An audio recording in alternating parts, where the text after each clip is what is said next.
하나님의 말씀 마태복음 7장 1절에서 12절 말씀 함께 합독하겠습니다. 시작. 비판을 받지 아니하려거든 비판하지 말라. 너희가 비판하는 그 비판으로 너희가 비판을 받을 것이요 너희가 헤아리는 그 헤아림으로 너희가 헤아림을 받을 것이니라. 어찌하여 형제의 눈 속에 있는 티는 보고 내 눈 속에 있는 들보는 깨닫지 못하느냐. 보라, 내 눈 속에 들보가 있는데 어찌하여 형제에게 외식하는 자여, 먼저 내 눈 속에서 들보를 빼어라. 그 후에야 밝히 보고 형제의 눈 속에서 티를 빼리라. 거룩한 것을 개에게 주지 말며 너희 진주를 돼지 앞에 던지지 말라. 그들이 그것을 발로 밟고 돌이켜 너희를 찢어 상하게 할까 염려하라.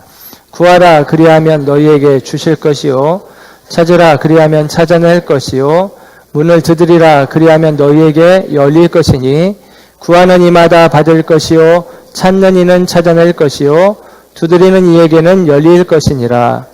너희 중에 누가 아들이 떡을 달라 하는데 돌을 주며 생선을 달라 하는데 뱀을 줄 사람이 있겠느냐.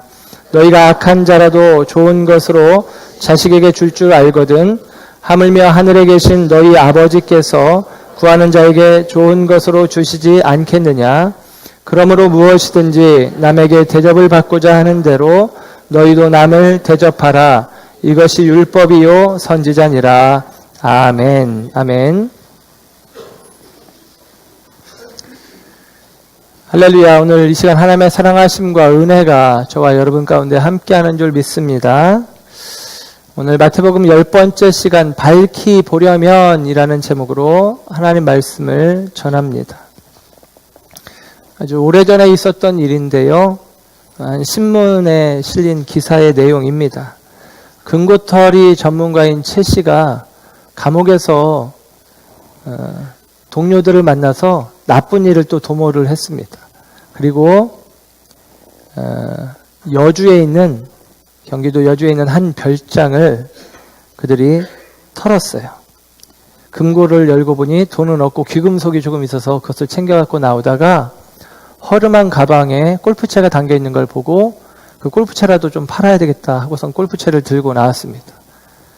그들이 건거됐는데 그 골프채를 125만 원에 팔았답니다. 그런데 그 골프채는 타이거 우즈가 메이저 대회에서 4회 연속 우승을 하고 기념으로 만든 골프채이고 가격은 1억 5천만 원짜리였다라고 합니다. 그런데 100분의 1도 안 되는 125만 원에 그것을 판 것이죠. 그 신문 기사의 제목이 이렇게 달렸습니다. 안목 없는 도둑. 안목 없는 도둑. 볼 수 있는 눈이 안목이 없는 도둑이다 라고 이야기를 합니다. 똑같은 물건을 보아도 어떤 이는 하찮은 것으로 여기기도 하지만 어떤 이는 보물로 여기기도 합니다. 안목이 다르기 때문입니다. 저는 지금도 잘 이해가 안 가는 것 중에 하나가 나무의 값이 똑같은 수령, 나이가 같고 크기가 같은데 값이 너무 다른 거예요. 근데 이제 나무를 보는 분들은 수형을 본다고 하더라고요. 그 나무 생김새를 가지고 값이 달라진다고. 저는 나무를 보는 안목이 없는 것 같습니다. 오늘 예수님의 말씀이 마태복음 7장에 들어오면서 이런 말씀으로 시작이 되어집니다. 남을 함부로 비판하지 말아라. 다른 사람을 함부로 비판하지 말아라 라는 것이죠. 7장 1절 비판을 받지 아니하려거든 비판하지 말라. 우리말에는 비판을 받지 아니하려거든 이라고 되어 있지만 원어 성경에는 그냥 비판하지 마 이렇게 되어 있어요. 비판하지 말아라 라는 것이죠. 너희가 비판하는 그 비판으로 너희가 비판을 받을 것이고 너희가 헤아리는 그 헤아림으로 너희가 헤아림을 받을 것이기 때문에 함부로 비판하면 안 된다라고 이야기를 해 주십니다. 예수님의 엄연한 말씀이 있음에도 불구하고 우리들은 우리들의 현실을 들여다볼 때 하루에도 수십 번씩, 하루에도 수백 번씩 다른 사람들에 대해서 비판하고 판단하고 정죄하고 그 사람들을 재단하고 구별해내는 일들을 우리가 합니다. 나름대로 그 사람의 값을 내 멋대로 내 마음대로 매김하기도 하는 것이죠. 너무 조심스러운 이야기인데 저희 아이가 설교에 제가 설교할 때마다 우리 아이 채민이 얘기를 하는 걸 엄청 싫어합니다. 그래서 하지 말라고 꼭 하지 말라고 하는데 일부 예배를 마치고 제 아내도 저에게 이야기했어요. 그 얘기는 안 하면 안 될까라는 이야기를 했는데 궁금하죠? 이렇게 얘기하니까 대단한 얘기는 아니고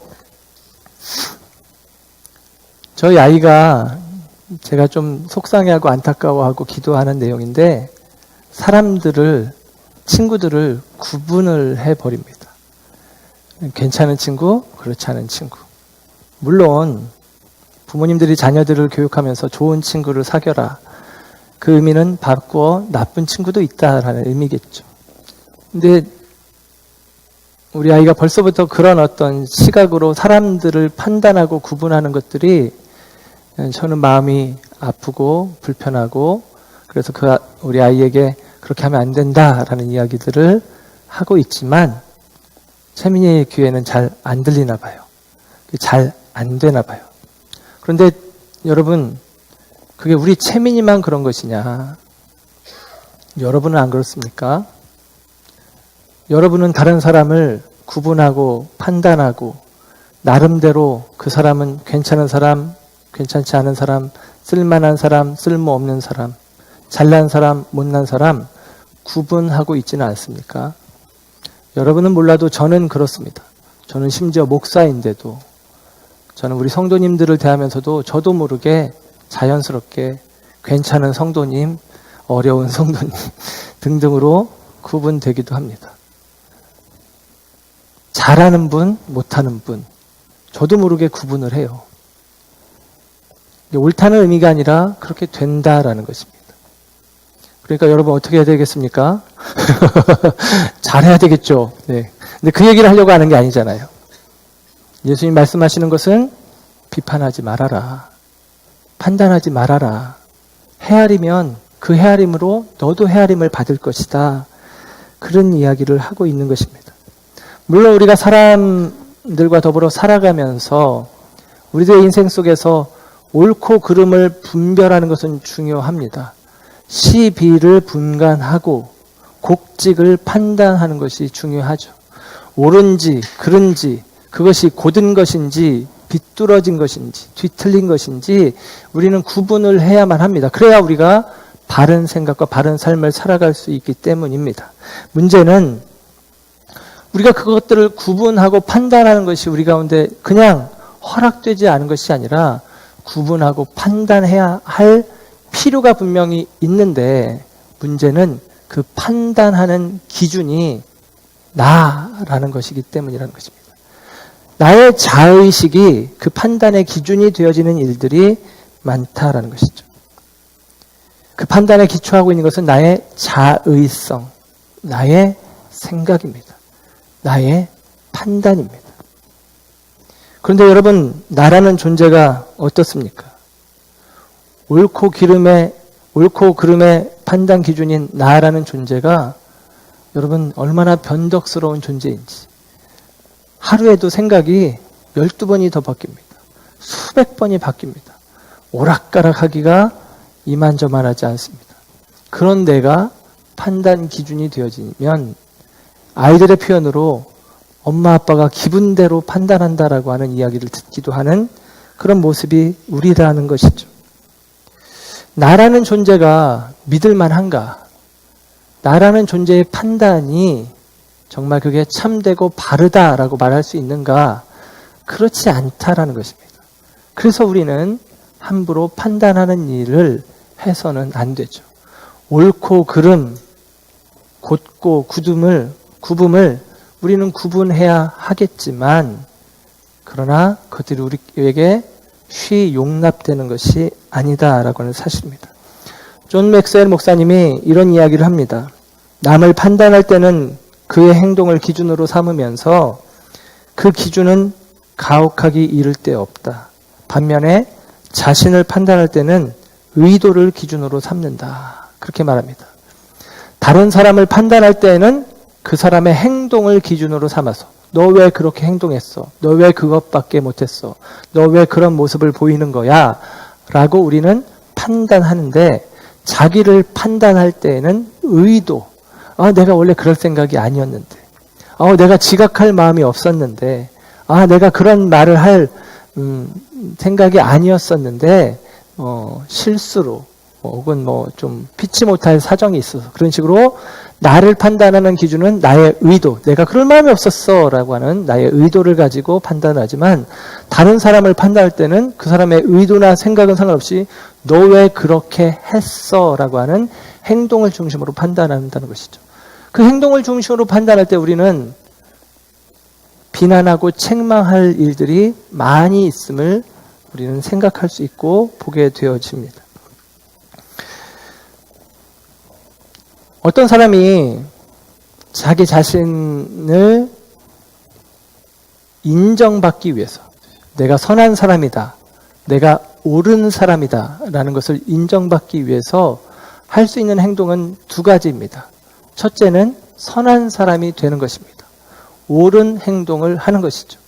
그래서 말 그대로 진짜 착하게 살고 문제 일으키지 않고 나만 생각하지 않고 배려하고 살고 그래서 야, 저 사람 참 착한 사람이다. 그런 이야기를 들어서 나는 착하다, 나는 옳다라는 이야기를 들을 수가 있고 또 다른 하나의 방법은 다른 사람이 착하지 않다, 다른 사람이 틀렸다라는 사실을 입증해내는 방법으로 나의 선함을, 나의 옳음을 증명하는 경우들이 있습니다. 첫 번째 경우는 너무나 단순하고 맞는 것인데 쉽지가 않습니다. 말 그대로 착하게 살고 선하게 살고 바르게 살고 온전하게 사는 게 쉽지가 않죠. 그래서 많은 사람들은 두 번째 방법을 택하기도 합니다. 너는 틀렸어. 너는 잘못했어. 너는 그 부분이 문제야. 그렇게 지적하면서 나는 그와 같지 않으니까, 나는 그와는 구분되어 있으니까, 다르니까 나는 선해, 나는 옳아, 그런 생각을 할 수 있다는 것이죠. 죄송한 표현으로 성도님들이 교회를 떠나면서 예를 들면 그 목사님은 틀렸어, 그 목사님은 잘못하고 있어, 그 목사님은 뭔가 문제가 많아 라고 이야기하면서 자기의 정당성을 얻으려고 하는 경우들이 있다는 것입니다. 반대의 경우는 목사님들이 예를 들면 이런 경우도 있습니다. 목회를 자기가 잘못해놓고 목회를 그릇되게 하면서 그것 때문에 상처받고 교인들이 떠났는데 자기를 지키기 위해서 자기를 보전하는 방법으로 그 떠난 성도들은 이단의 꾀임에 넘어갔어, 신천지가 와서 그들의 마음을 뒤집어놨어, 그렇게 하는 것입니다. 실제 그렇지 않은데 이유는 뭐냐? 내가 옳아야 되니까, 내가 정당성을 얻어야 되니까 그런 경우들이 있기도 하다라는 것입니다. 여러분, 그것이 합당합니까? 그렇게 치졸하고 그렇게 부끄러운 방법으로 나의 옳음을 인정받는 것이 합당하냐? 절대 그럴 수 없습니다. 오늘 예수님은 그것 자체가 허용되지 않음을 말씀하십니다. 비판하지 말아라, 판단하지 말아라 라고 하는 것이죠. 여러분, 예수님께서 비판하지 말아라 라고 이야기할 때 그것이 우리로 하여금 옳고 그름에 대해서 눈을 감고 그거 너무 생각하지 말고 어중간하게 중간을 취하면 말 그대로 중간은 간다, 나서지 않으면 중간은 간다, 그러면 안전하니까 스스로를 지키기 위해서는 누구 비판하고 정죄하고 하지 말아라, 예를 들면 그렇게 처세운으로 우리에게 가르쳐 주는 것이냐, 아니면 오늘 말씀의 끝에 다른 사람을 대접하라, 그럼 네가 대접을 받는다, 우리가 이런 방법을 취할 때 성공할 수 있구나, 비판하면 적을 만들지만 대접하면 내가 도움을 받을 수 있으니까 그렇게 성공할 수 있겠구나, 성공의 어떤 기술을 우리에게 가르쳐 주시는 것으로 생각할 수는 없습니다. 그런 의미로 말씀하는 것이 아니죠. 예수님께서는 단지 비판하지 말라라는 말씀 속에서 우리 자신을 들여다보게 하십니다. 요한복음 8장에 보면 가늠하다 현장에 잡혀온 여인에게 대하여 사람들이 어떻게 할까 예수님에게 물을 때에 예수님이 하신 말씀은 우리가 잘 아는 말씀처럼 너희 중에 죄 없는 자가 돌로 치라 라고 말씀하십니다. 너희 중에 죄가 없는 사람이 있으면 먼저 돌로 쳐라. 어느 누구도 그 여인에게 돌을 던지지 못했다라는 사실이죠. 우리가 비판할 자격이 있느냐? 누군가를 판단하고 정죄할 자격이 있느냐? 그렇지 않다라고 예수님은 우리에게 말씀해 주시는 것입니다. 마태복음 5장에 산상수훈이 시작되어서 7장의 말씀까지 오늘 우리가 살피고 있는데 마태복음 5장에서 7장까지 있는 산상수훈의 말씀 가운데 5장에서는 이런 내용이에요. 너희들은 이렇게 해라. 너희가 전에는 이렇게 들었지만 나는 너희에게 이렇게 말한다 라고 이야기하시면서 예수님께서 율법의 말씀을 새롭게 우리에게 가르쳐 주시고 또 말씀하시죠. 복의 개념도 팔복의 개념을 통해서 새롭게 말씀해 주십니다. 그런데 그 마태복음 5장 17절에는 이런 말씀이 있어요. 율법을 내가 폐하러 온 것이 아니다. 나는 율법을 완성하러 왔다라고 예수님 말씀하십니다. 그러면서 예수님께서 그 말씀에 이어서 마태복음 5장 20절에는 어떤 이야기를 하냐면 너희들의 의가 서기관과 바리새인의 의보다 낫지 않으면 너희가 결단코 천국에 들어가지 못할 것이다 라고 예수님이 말씀하십니다.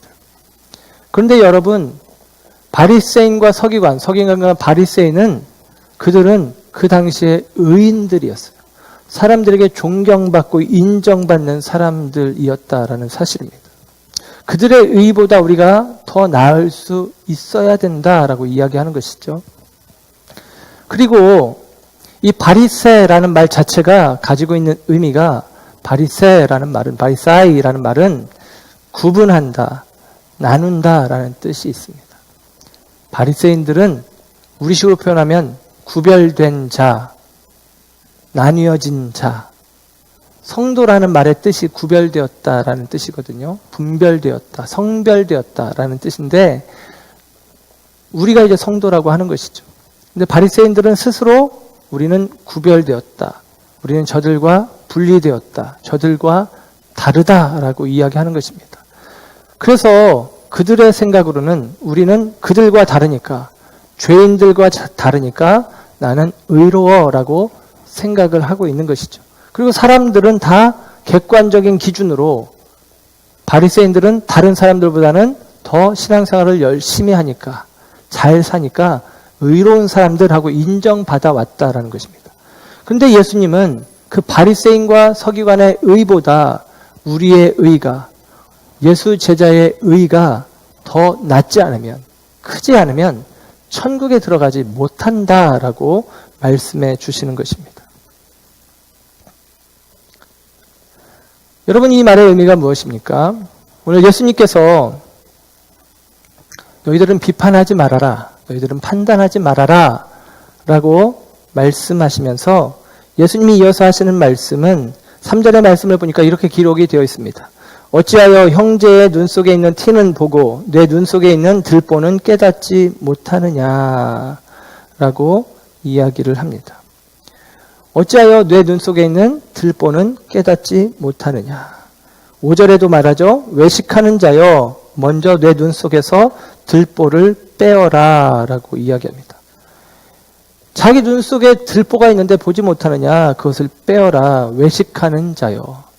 여기서 외식하는 자라는 말은 예수님께서 바리새인들을 비난하고 책망할 때 쓰는 외식하는 자라는 말과는 구분을 해야 됩니다. 왜냐하면 여기서 외식하는 자라는 말을 듣고 있는 사람들은 마태복음 5장에 있는 시작하는 말에 있는 예수님의 제자들, 예수님의 말씀을 듣기 위해서 일부러 예수님을 찾아 나와서 어떤 사이인지 모르지만 지금 산 위에까지 올라와서 예수님의 말씀을 듣고 있는, 예수님의 설교 말씀을 듣고 있는 사람들, 예수님의 말씀을 기대하고 바라는 제자들이기 때문에 이 사람, 여기서 말하는 외식하는 자는 바리새인들을 이야기하는 것은 아니에요. 그러나 6장에서 거듭해서 이야기했던 외식하는 자처럼 구제하지 말아라. 외식하는 자처럼 기도하지 말아라. 외식하는 자처럼 금식하지 말아라.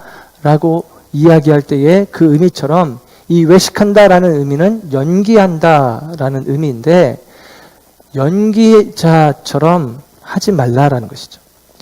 그러니까 못 보면서 보는 척 하지 말아라. 모르면서 아는 척 하지 말아라. 사실이 아닌데 사실인 척 하지 말아라. 너 지금 못 보잖아. 내 눈에 들보가 있어서 볼 수 없잖아. 근데 왜 너는 밝히 보는 것처럼 스스로 생각하느냐. 그 연기자가 연기자로서 그 연기를 보는 다른 사람을 속이는 정도가 아니라 자기 자신을 속이고 내가 못 보고 있는데 마치 보는 사람이 있냐. 내 판단과 내 기준과 내 결정이 내 자의성이 옳은 것이냐 생각하고 살아가면 안 된다라고 우리에게 말씀하는 것입니다. 여러분 저도 마찬가지예요. 저도 다른 사람들을 판단하고 구분하기도 하지만 이 말씀은 저에게도 주시는 말씀이겠죠. 내 판단이 정말 옳으냐? 내 생각이 정말 합당하냐? 예수님의 말씀은 너는 못 보고 있다. 너는 볼 수가 없다. 그 이야기를 해주고 있는 것입니다. 오늘 이 말씀이 예를 들면 내 눈 속에 있는 들보는 보지 못하고 내 형제 눈 속에 있는 티는 본다라고 하는 이 말씀이 참 예수님이 참 문학적으로도 대단하시고 예수님이 목수 출신이어서 그런지 들보라는 표현을 썼는데 들보는 건물의 지붕을 받치는 큰 기둥입니다. 영어 성경에는 그래서 빔이라고 했어요. 요즘에는 철강으로 만든 H빔 그런 것들이 거대한 건물을 만드는 기초가 되지 않습니까? 그 커다란 기둥, 그 기둥이 들보예요. 그 들보가 우리 눈에 박혀 있다는 것입니다. 이거는 문학적인 표현이죠. 실제로 그런 들보가 어디 있겠습니까? 근데 내 눈에는 들보가 있는데 어떻게 형제의 눈 속에 있는 티를 빼라고 하겠느냐라고 말씀하시면서 아주 극명하게 대조를 하고 있습니다. 이것은 흑백의 논리처럼 아주 분명하고 확실합니다. 우리가 거부할 수도 없고 부정할 수도 없고 애매모호한 하나님의 예수님의 말씀이 아니라 너희들은 못 보고 있다라고 하는 분명한 선언이기도 하다라는 것입니다. 우리는 이 말씀을 보면서 자칫 이런 우리들의 속담을 떠올리기도 해요. 내 눈 속에 있는 들보는 보지 못하고 남의 눈 속에 있는 티는 보느냐라고 하는 말이 우리가 딱 이 말을 보면서 말씀을 보면서 떠오르는 속담이 하나 있죠. 똥 묻은 게 겨 묻은 게 나무란다. 자기는 똥이 묻었는데 겨가 묻었다고 너 겨 털어내라고 이야기하면 되겠느냐. 네 똥이나 닦아라 이거잖아요. 너나 잘해 그런 의미입니다. 그런데 여러분 그 말씀은 그 속담은 오늘의 말씀과 같은 말씀이 아니에요. 어떤 분들은 같은 이야기로 이제 표현을 하는데 저는 분명히 아니라고 생각을 합니다. 이유는 뭐냐면 똥 묻은 게 겨 묻은 게 나무란다라는 말은 너도 더럽다. 그러니까 두말하지 마라. 판단하지 마라. 거기서 끝나는 것인데 오늘 예수님께서 1절, 2절에서 끝났다면 그렇게 생각할 수 있겠지만 예수님께서 하시는 말씀은 내 눈에 들보가 있어. 그리고 5절에는 이렇게 이야기를 하는 것이죠. 내 눈 속에 들보를 빼내어라. 그런 후에야 밝히 보고 형제 눈 속에서 티를 뺄 수 있다라고 이야기하십니다. 여러분 저와 여러분이 그냥 나도 더럽고 너도 더럽고 나도 틀렸고 너도 틀렸고 쌤 모른 척 하자. 그냥 우리들의 과오를 다 덮어둬 버리자. 이것이 아니라 우리는 그들의 눈 속에 있는 티끌을 빼내어 줘야 되는 존재들인데 그 일을 하기 위해서는 먼저 자기 자신을 바라볼 줄 알아야 된다. 그 이야기를 예수님이 해주시는 것입니다. 산상수훈을 시작하면서 예수님이 이런 말씀을 하셨어요. 너희는 세상의 빛이다. 너희는 세상의 소금이다. 등불을 켜서 말 아래 두지 않고 등경 위에 올려놓는다. 소금은 맛을 잃으면 쓸모가 없다. 소금은 음식에 들어가서 맛을 내어야 한다. 그냥 우리 자신을 깨끗하게 하시는 것 자체가 목적이라면 우리가 오히려 세상과 구별되어서 말 아래 감추인 존재로 소금으로서 고고하게 그냥 소금 그 짠맛을 내는 결정체로 스스로 남아있는 것이 옳은 것일 것입니다. 그러나 예수님께서는 너희는 세상의 빛이다. 빛을 비추어라. 너희는 세상의 소금이다. 맛을 내어야 한다. 우리로 하여금 세상을 판단하지 말고 다른 사람 비판하지 말고 그냥 내버려둬. 너나 잘해. 그런 의미가 아니라 우리가 우리 자신을 먼저 볼 수 있어야 그래야 다른 사람의 문제를 볼 수 있고 그들의 필요를 볼 수 있고 그들에게 도움을 줄 수 있다라고 이야기하는 것이죠. 마틴 로이드 존스 목사님이 보지 못하는 안과 의사라는 예를 들었습니다. 안과 의사인데 그 사람이 보질 못해. 장님인데 안과 의사야. 눈이 어두운데 안과 의사야. 가서 의자에 앉아 있는데 더듬더듬 하더니 메스를 찾아가지고 눈을 크게 뜨시오 하고서 메스를 들이댄다. 아, 이거 불안하지 않습니까? 그런 것입니다. 실제 제가 아는 목사님이 경험한 일인데 경기도의 어떤 작은 의원 병원에 갔는데 의사 선생님이 좀 나이가 있으셨대요. 자기 아픈 얘기를 이렇게 하고 기침을 합니다. 뭐 이렇게 얘기를 했는데 의사 선생님이 청진기를 이렇게 목에 걸고 책상을 한참 뒤지더니 청진기가 어디 갔지? 이렇게 이야기를 하셔서 이 목사님이 진료를 받아야 되나 말아야 되나 고민을 많이 했다고 이야기를 하더라고요. 이거 무서워서 내 몸을 맡기겠습니까? 눈이 어두운 사람에게 눈이 어두운 안과 의사에게 내 눈을 맡기겠습니까? 그럴 수는 없는 것이죠. 오늘 저와 여러분에게 그럼 필요한 것이 무엇이냐? 우리는 빛과 소금으로 살아야 되고 누군가에 대해서 비판하고 정죄하는 것이 아니라 그들의 문제, 그들의 어려움 혹은 그들의 과오를 우리가 은혜 안에서 바로 잡아가는 역할, 빛과 소금된 역할을 우리가 해야 되는데 문제는 나 자신이 들보가 박힌 볼 수 없는 존재라는 사실입니다. 그래서 우리가 해야 될 일은 무엇이냐? 내 눈에 들보가 있음을 먼저 알고 그것을 빼내는 것입니다. 어떻게 내 눈에 들보가 있는 것을 알 수 있고 어떻게 그것을 빼낼 수 있을까? 예수님께서 예루살렘에 가시는 길에 여리고성을 지나가십니다. 그리고 여리고성을 빠져나갈 때쯤 마지막 기회를 붙잡을 양, 예수님이 지나가신다는 이야기를 듣고 날 때부터 소경되었던 자 바디메오가 예수님께 크게 소리 지릅니다. 나를 불쌍히 여기소서, 나를 불쌍히 여기소서 하고 소리칩니다. 주변에 있던 사람들이 그를 만류합니다. 조용히 해, 떠들지 마, 시끄러워. 그런데도 불구하고 나를 불쌍히 여기소서 크게 소리치며 주님을 구합니다. 그때 예수님께서 가시던 걸음을 멈추시고 바디메오에게 말씀하세요. 내가 내게 무엇을 해주기를 원하느냐? 네가 원하는 게 뭐냐? 라고 묻습니다. 선생님, 보기를 원합니다. 선생님, 보기를 원합니다. 여러분, 저와 여러분이 이 기도를 드려야 되는 거 아닙니까? 주님, 보기를 원합니다. 내가 본다고 생각했는데 나는 보지 못하고 있었습니다. 내 눈에 들보가 있었는데 내가 다른 사람을 판단하고 정죄하는 데 앞서 있었습니다. 주님, 내 눈을 열어주세요.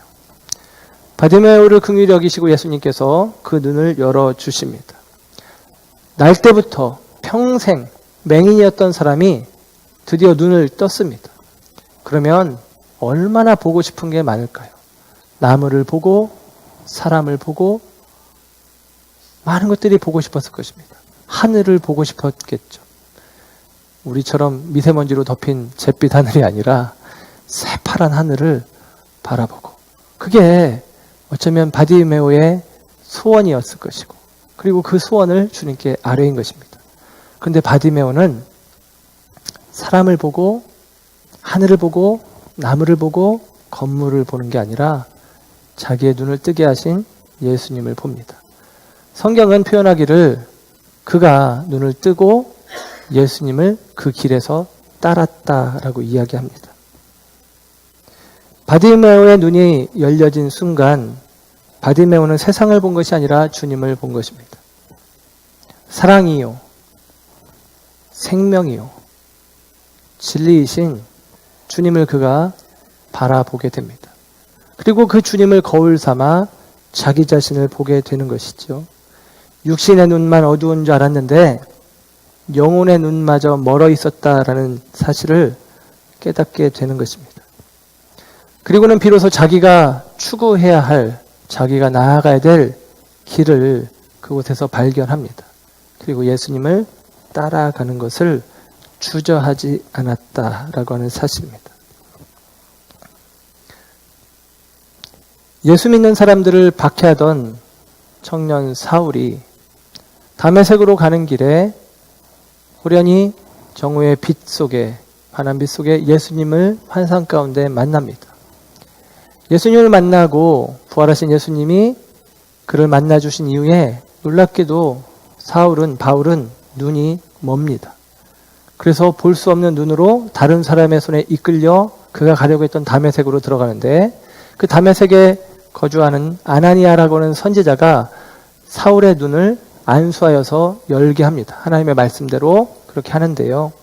그 사울의 눈이 열려질 때에 성경은 기록하기를 비늘 같은 것이 눈에서 벗겨졌다라고 이야기를 합니다.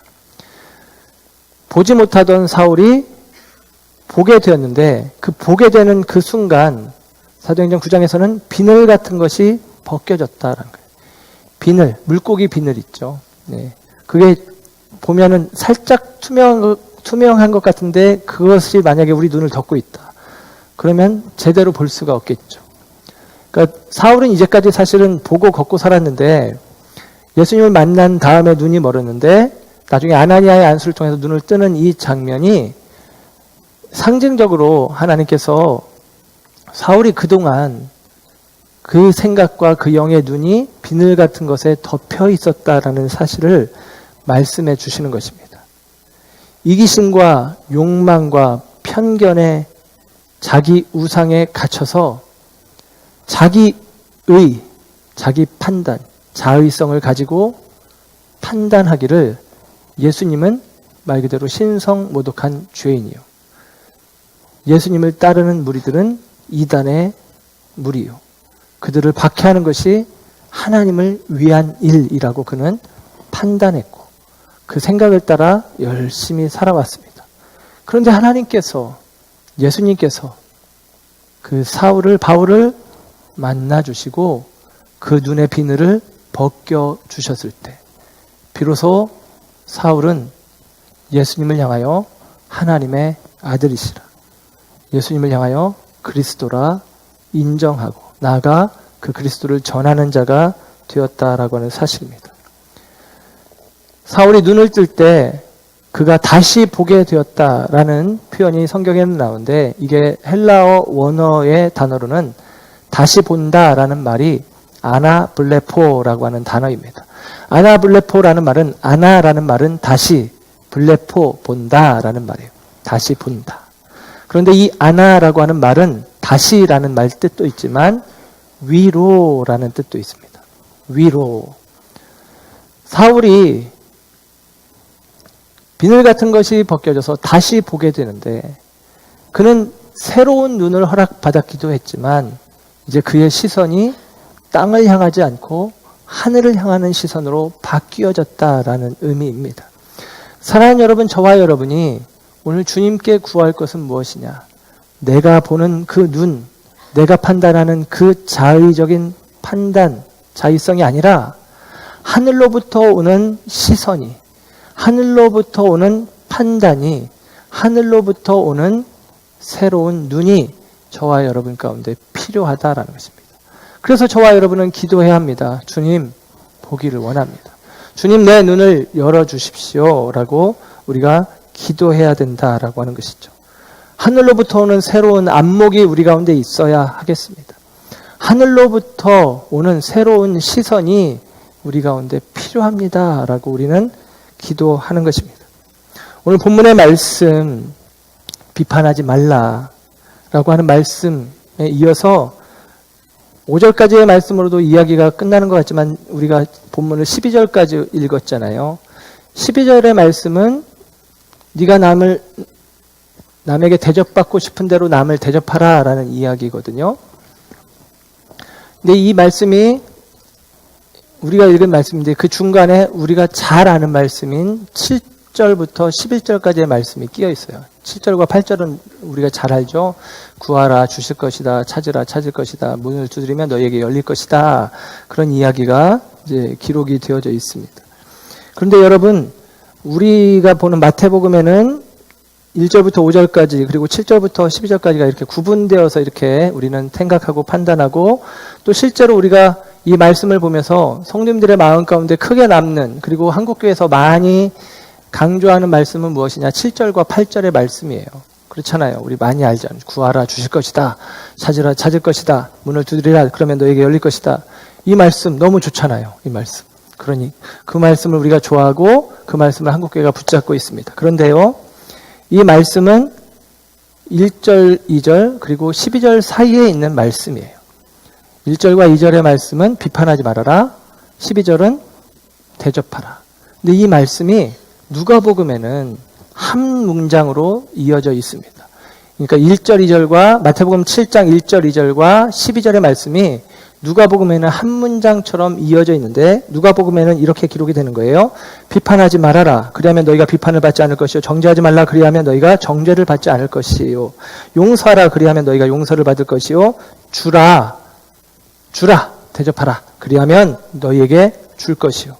곧 후히 되어 누르고 흔들어 넘치도록 하여 너희에게 안겨주리라. 너희가 헤아리는 그 헤아림으로 너희도 헤아림을 도로 받을 것이니라. 그런 이야기가 나옵니다. 그렇게 이어놓고 누가복음에서는 그렇게 이어진 말씀 뒤에 우리가 읽고 있는 어찌하여 형제의 눈 속에 있는 티는 보고 내 눈 속에 있는 들보는 깨닫지 못하느냐 이렇게 누가복음 6장에는 구조가 이렇게 되어져 있습니다. 그래서 비판과 대접, 비판하지 말아라, 대접하라라는 말이 한 문장처럼 이루어져 있고 그 다음에 형제의 눈 속에 있는 티를 보고 왜 네 눈 속에 있는 들보는 보지 못하느냐 이 말씀이 기록되어 있다라는 거예요. 그러니까 무슨 의미냐면 7장의 말씀을 보면서도 우리는 떼어서 보는 게 아니라 전체적인 의미로 보는 것이고 12절까지의 말씀 전체적인 의미 속에 우리가 잘 알고 있는 7절, 8절의 말씀이 포함되어 있는 말씀이다라는 사실을 먼저 생각해 볼 필요가 있습니다. 그리고 이 7절과 8절에 해당하는 말씀이 누가복음에는 11장에 나오는데요. 누가복음 11장에는 우리가 지난주에 말씀을 드렸죠. 주님이 가르쳐 주신 기도, 주기도문이 누가복음에도 11장에 나온다고. 그런데 우리는 6장에서 보고 지금 넘어왔지만 누가복음에는 주기도문이 있고 그 다음에 한 이야기가 이어지면서 또 기도에 대해서 말씀하시기를.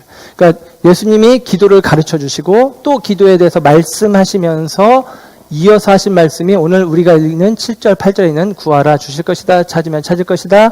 문을 두드리면 너에게 열릴 것이다. 라는 말씀이 기록이 되어져 있습니다. 예. 그 의미는 무엇이냐면 오늘 저와 여러분에게 이 말씀이 지금 다 하나의 말씀인 거예요. 그러니까 우리는 구분해서 자꾸 내가 원하는 것들을 떼어서 이해하려고 하는 생각들이 있는데 지금 마태복음 5장에서 7장까지는 예수님의 산상수훈이고 바꾸어 설교고 설교를 저와 여러분처럼 매주 한 번씩 와서 듣는 게 아니라 지금 한 편의 설교가 5장에서 7장까지 이어져 있다는 것입니다. 그러니까 전체적인 맥, 전체적인 흐름, 전체적인 주제가 어떻게 됐느냐? 같은 것이라는 것이죠. 그 같은 흐름 속에서 이 말씀을 우리는 이해할 필요가 있다라고 하는 사실이에요. 같은 흐름 속에서. 그리고 오늘 말씀의 7장 12절의 말씀을 보시면 이렇게 기록이 되어 있습니다. 성경을 보시면 그러므로 무엇이든지 남에게 대접받고자 하는 대로 너희도 남을 대접하라.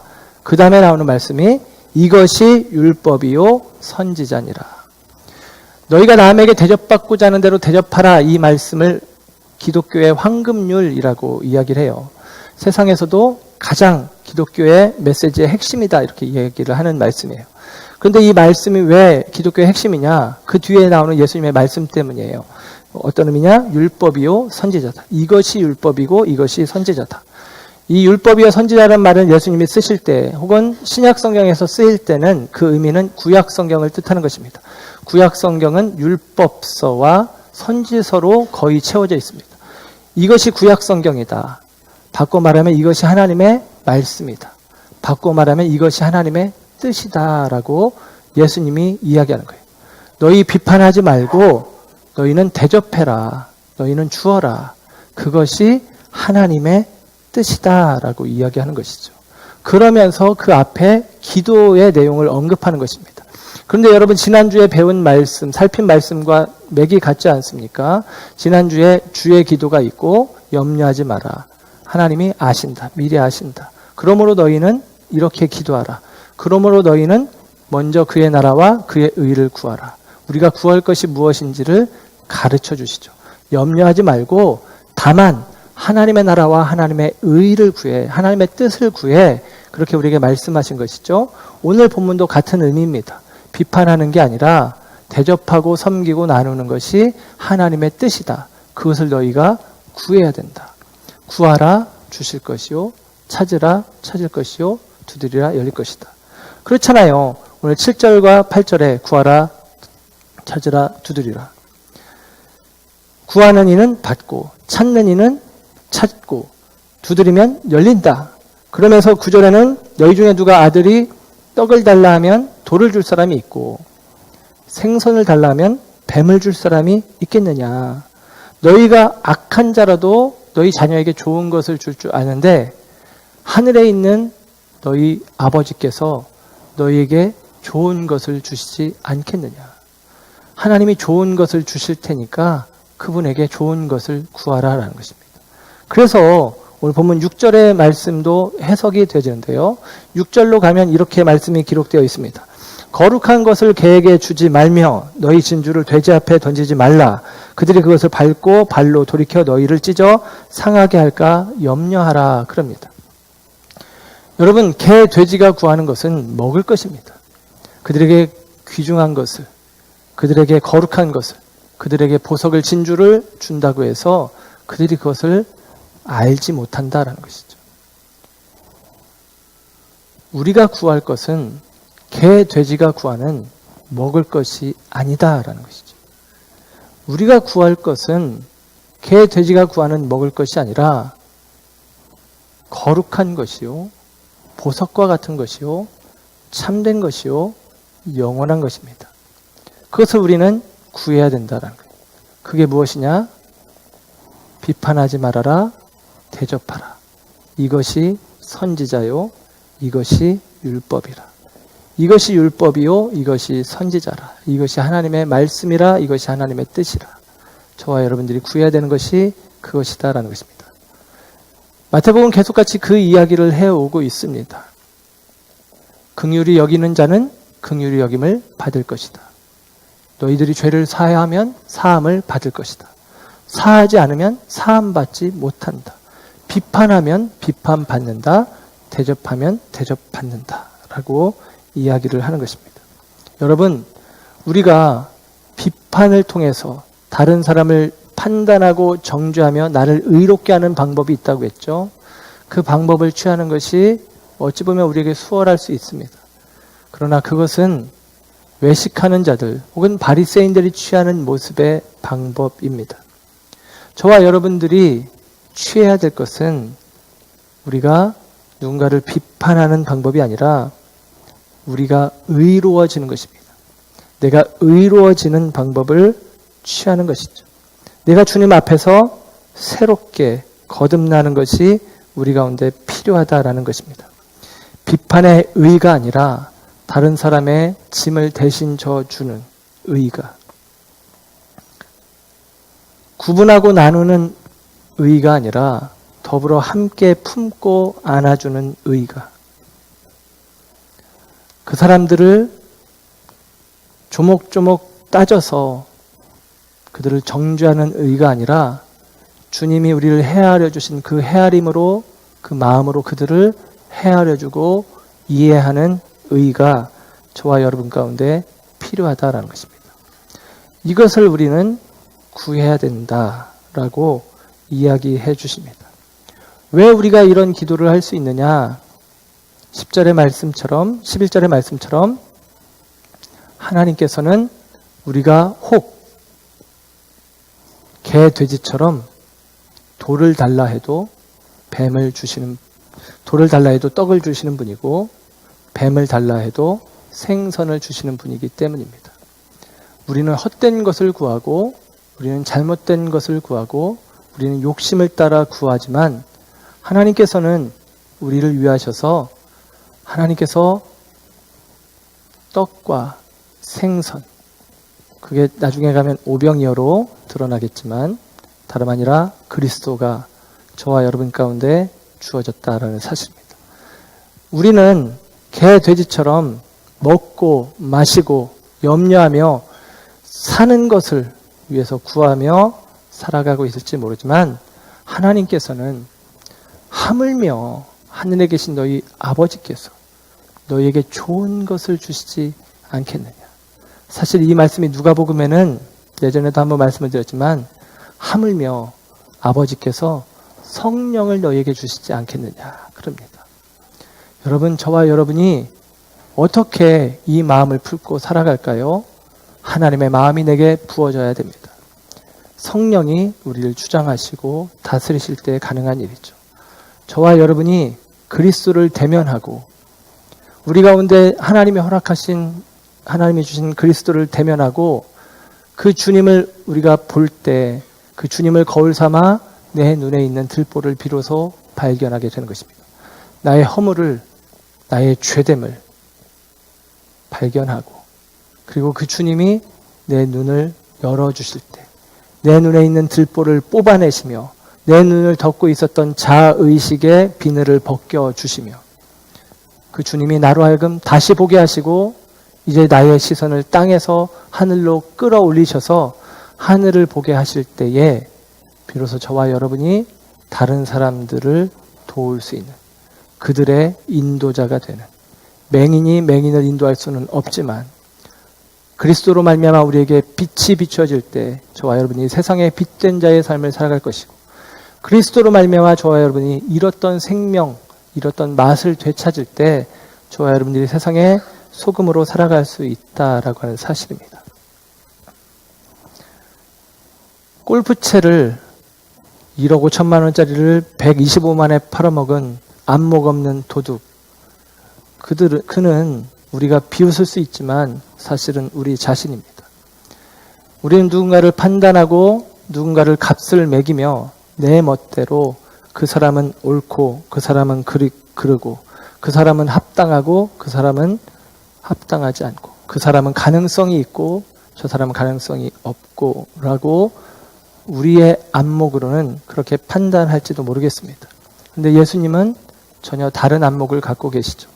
예수님께서 또 한 번은 여리고를 지나가실 때에 여리고성의 세리장인 삭개오가 예수님을 보고 싶다고 우리 잘 아는 이야기죠. 키가 작아서 사람들이 운집해서 예수님이 보이지 않으니까 뽕나무 위로 올라갔다라고 성경은 기록합니다. 그 뽕나무 위에 올라가 있는 세리장, 우리식으로 표현하면 국세청장, 세무서장 되시는 분, 그분이 뽕나무 위에 있는 모습이 얼마나 우스꽝스럽습니까? 그런데 예수님께서 그에게 다가가셔서 그로 하여금 내가 네 집에 거하겠다라고 말씀하시고 그리고 그 세리장 삭개오가 예수님을 만난 이후에 이렇게 말씀합니다. 자기 재산 중 절반을 팔아서 가난한 사람들에게 주겠습니다. 대접하겠습니다. 내가 누군가의 것을 억지로 빼앗은 것이 있다면 4배로 갚겠습니다. 여리고성에 사는 그리고 온 유대에 사는 모든 사람들은 세리와 죄인들 성경은 묶음으로 이야기를 합니다. 세리는 죄인이고 세리는 매국노고 세리는 나쁜 놈이고 세리는 가능성이 없는 사람으로 정죄하고 판단하는 것이 너무나 합당한 시대입니다. 그런데 그 시대 속에서 예수님은 세리장 삭개오 속에서 또 다른 가능성을 봅니다. 그를 통해서 자기 재산을 팔아 이웃을 섬기고 그리고 그의 그릇된 과오를 뉘우치고 4배로 갚아내는 그 마음이 있음을 어느 누구도 삭개오를 보면서 그는 가능성이 있는 사람, 그는 주님 앞에서 회복되어질 존재로 아무도 여기지 않았을 것입니다. 그러나 예수님은 그 다른 안목을 갖고 계신 것이죠. 예수님은 다른 시선을 갖고 계신 것입니다. 그리고 그 예수님이 저와 여러분을 그 안목으로 보고 계신 것입니다. 저와 여러분도 가능성이 없는 존재들, 저와 여러분도 합당하지 않은 존재들, 저와 여러분도 값을 매길 때에 버려도 짓밟혀도 시원치 않을 죄된 존재들이었다라는 사실입니다. 우리들에게 주님께서 우리를 우리처럼 판단하지 아니하시고 하나님의 헤아림으로 우리를 살피시고 우리를 구원하셨음을, 그리고 저와 여러분에게 은혜를 베푸시되 하늘 아버지께서 우리를 귀히 여기시고 좋은 것을 주시는 분이심을, 우리가 값없이 그 좋은 것을 받았는데, 그렇죠? 그분이 우리가 만약에 주님의 마음을 구하고 주님처럼 볼 수 있는 안목을 구할 때에 주님이 주시지 않겠느냐, 우리에게 말씀해 주십니다. 원합니다. 밝히 보길 원하고, 그리고 새롭게 보길 원하고, 저와 여러분의 생각과 마음이 중심이 그리스도를 닮아가기를 주님의 이름으로 축복합니다. 기도하겠습니다.